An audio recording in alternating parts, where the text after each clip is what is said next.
নমস্কাৰ। নগাঁৱৰ বামুণী পাহাৰত যোৱা কিছুদিন আগতে 18টাকৈ হাতীৰ যি ৰহস্যজনক মৃত্যু হৈছিলে সেই বিষয়ে আজি মই এই ভিডিঅ'টোত আপোনালোকক কিছু কথা ক'বৰ কাৰণে চেষ্টা কৰিম। বিভিন্নজনে উক্ত ঘটনাটোত হাতীকেইটাৰ আচলতে বজ্ৰপাতৰ ফলত হাতীকেইটাৰ মৃত্যু হোৱা বুলি বিভিন্নজনে কৈছে। আপোনালোকে মানেনে, আপোনালোকে বিশ্বাস কৰেনে যে 18টাকৈ হাতী বজ্ৰপাতৰ ফলত মৃত্যু হ'ব পাৰে বুলি? যি নহওক, উক্ত ঘটনাটোৰ ওপৰত অসমৰ মন্ত্ৰী পৰিমল শুক্লবৈদ্যই কি কৈছিলে চাই লওঁ আহক। হয়তো বা কোনো মানুহে গুলিয়াই মাৰিলেহেঁতেন, বিষক্ৰিয়া কৰিলেহেঁতেন। আপোনালোকে গৈ চাব যে ওচৰ পাজৰে যেনেকুৱা থিয় আছিল এনেকুৱা পৰিব। কোনো মানুহেতো এনেকুৱা নহয় যে ফিডিং বটলত বিষটো লৈ আনি বোলে বাপু তুমি খোৱা, তোমাক আমি আৰু গণেশ মানুহ তুমি খাই আৰু মৰি যোৱা, এনেকুৱাতো কথা নহয়। সি মাটিত পৰি হ'লে অলপ চেষ্টা কৰিলেহেঁতেন। অন্ততঃ তেওঁৰ পাৱাৰ চিনবিলাক এই যে লুটি পুটি খালেহেঁতেন, এইবিলাক গোটেইখিনি কথা থাকিলেহেঁতেন। ইয়াৰ পিছতে মই আপোনাক দেখুৱাম যে বিভিন্ন প্ৰকৃতি প্ৰেমীয়ে এই ঘটনাটোৰ ওপৰত কি বুলি কৈছিলে, তেওঁলোকে বিশ্বাস কৰেনে যে আচলতে 18টাকৈ হাতী লাইটিং অৰ্থাৎ বজ্ৰপাতৰ ফলত মৃত্যু হ'ব পাৰে বুলি। তো আপোনালোকে ভিডিঅ'টো চাওক যে তেওঁলোকে এই ঘটনাটোৰ ওপৰত কি বুলি কৈছিলে।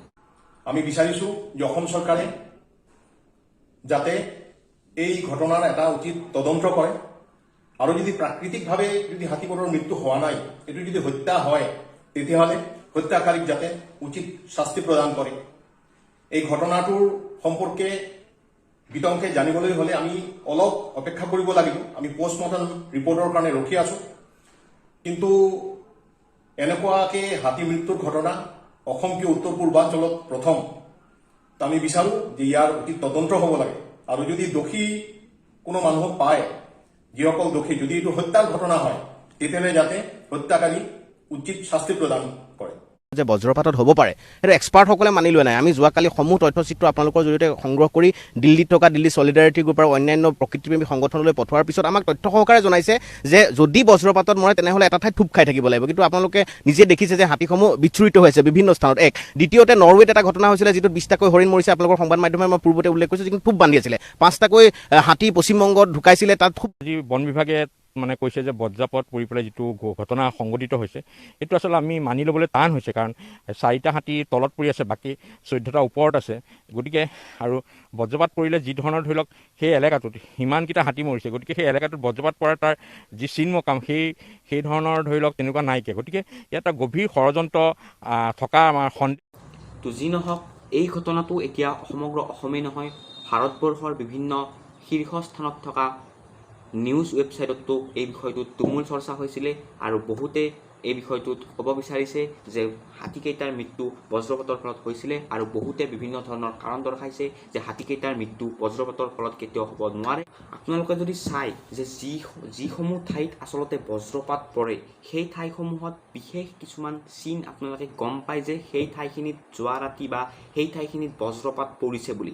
কিন্তু নগাঁৱৰ বামুণী পাহাৰৰ যিখিনি ঠাইত হাতীকেইটাৰ 18টাকৈ হাতীয়ে বজ্ৰপাত পৰি মৃত্যু হোৱা বুলি সন্দেহ কৰা হৈছে, সেই ঠাইত কিন্তু তেনেকুৱা কোনো বিশেষ চিন, বজ্ৰপাত পৰাৰ তেনেকুৱা কোনো বিশেষ চিন পোৱা যোৱা বৰ্তমানলৈকে নাই। কিন্তু তথাপিও বিভিন্ন মহলে কৈছে যে হাতীকেইটাৰ মৃত্যু বজ্ৰপাতৰ ফলতে হোৱা বুলি। তাতকৈ ডাঙৰ কথা, আচলতে 18টাকৈ হাতী বজ্ৰপাতৰ ফলত মৃত্যু হোৱা বুলি কৈছে যদিও কিন্তু 18টিকৈ হাতী বিভিন্ন ঠাইত আচলতে সিঁচৰিত হৈ আছিলে। কেইটামান হাতী পাহাৰৰ কিছু তলত আৰু কেইটামান হাতী পাহাৰৰ কিছু ওপৰত মৃতদেহ পৰি থকা বুলি বহুতে কৈছে। আনহাতে যদি আমি চাবলৈ যাওঁ যে বজ্ৰপাত যিখন পাহাৰত পৰিছে, যিখন পাহাৰত 18টাকৈ হাতী বজ্ৰপাতৰ ফলত মৃত্যু হৈছে, সেইখন পাহাৰত কিন্তু অইন কোনো জীৱ জন্তু বজ্ৰপাতৰ ফলত মৃত্যু হোৱা নাই। আপোনালোকে যদি এবাৰ মগজুৰে চিন্তা কৰি চাই, এটা কথা আপোনালোকে ভাবিবলৈ বাধ্য হ'ব যে বজ্ৰপাতৰ যি বিকট চিঞৰ, সেই চিঞৰৰ হয়তো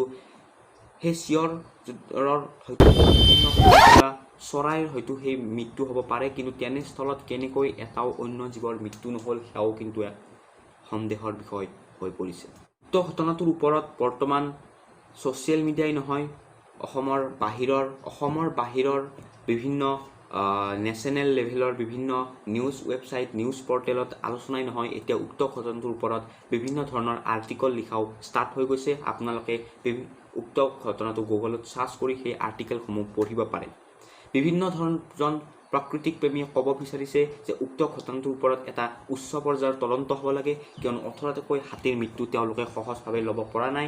নিশ্চিতভাৱে এয়া অসমৰ জৈৱ বৈচিত্ৰ্যৰ প্ৰতি এক ভয়াৱহ, কিয়নো বৰ্তমান সময়ত এনেই আমাৰ জীৱ জন্তুসমূহ বিভিন্ন কাৰণত আমাৰ মানুহৰ জনসংখ্যা অধিক হোৱাৰ ফলতেই হওক, অবাধ হাৰত পাহাৰৰ খননেই হওক বা বিভিন্ন ধৰণৰ কাৰণত হাতী, বাঘ, হৰিণা ইত্যাদি ইত্যাদি জীৱসমূহৰ মৃত্যু হৈ আছে, যিসমূহ জীৱই আমাৰ জৈৱ বৈচিত্ৰ্যৰ যিটো ভাৰসাম্যতা, সেই ভাৰসাম্যতা বজাই ৰখাত বিভিন্ন ধৰণৰ জীৱসমূহৰ ভূমিকা থাকে।